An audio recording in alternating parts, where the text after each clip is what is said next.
ఓ పక్కన యుద్ధం జరుగుతున్నటువంటి వేళ చైనానేమో భారత్ పాకిస్తాన్ సంయమనం పాటించాలని మరోసారి పిలిపించింది.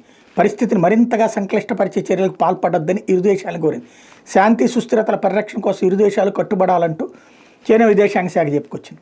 అట్లాగే పాల్గామ్ ఉగ్రదాడులు అమాయకులు ప్రాణాలు తీసిన ఉగ్రవాద సంస్థల మీద దాడి చేసే హక్కు భారత్కు పూర్తిగా ఉందని బ్రిటిష్ ఎంపీ ప్రీతి పటేల్ చెప్పుకొచ్చారు. ఆపరేషన్ సింధూర్ పేరుతో పాక్ ఉగ్రస్థావరాల మీద భారత్ జరిపిన మెరుపు దాడుల గురించి బ్రిటన్ హౌస్ ఆఫ్ కామన్స్లో ప్రీతి మాట్లాడారు. పహల్గామ్ ఉగ్రదాడిలో 26 మంది పర్యాటకులను అన్యాయంగా క్రూరంగా చంపేశారు.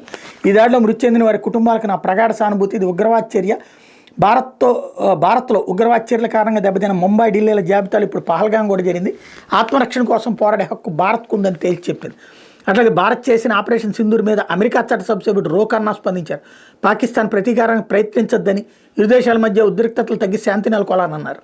అలాగే పహల్గామ్ ఉగ్రదాడి తర్వాత ఎదురుదాడికి దిగేందుకు తనను తాను రక్షించుకునేందుకు భారత్కి సర్వ హక్కులు ఉన్నాయని భారతీయ అమెరికన్ రిపబ్లికన్ నేత, ఐక్యరాజ్య సమితిలో అమెరికా మాజీ రాయబారి నిక్కీ హేలీ సమర్థించారు.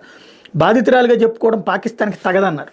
అలాగే ఆపరేషన్ సింధూర్పేట భారత సైనిక దాడులు జరిపిన అనంతరం పరిణామాలు అమెరికా నిశ్చితంగా గమనిస్తున్నట్టు అగ్రరాజ్య సైనిక కమాండర్ జనరల్ రొనాల్డ్ క్లార్క్ చెప్పుకొచ్చారు. ఆయన యుఎస్ ఆర్మీ పసిఫిక్ కమాండింగ్ జనరల్గా విధులు నిర్వర్తిస్తున్నాడు. ప్రస్తుత పరిణామాల మీద మా అభిప్రాయాన్ని ఇప్పుడే చెప్పలేమని చెప్పారు.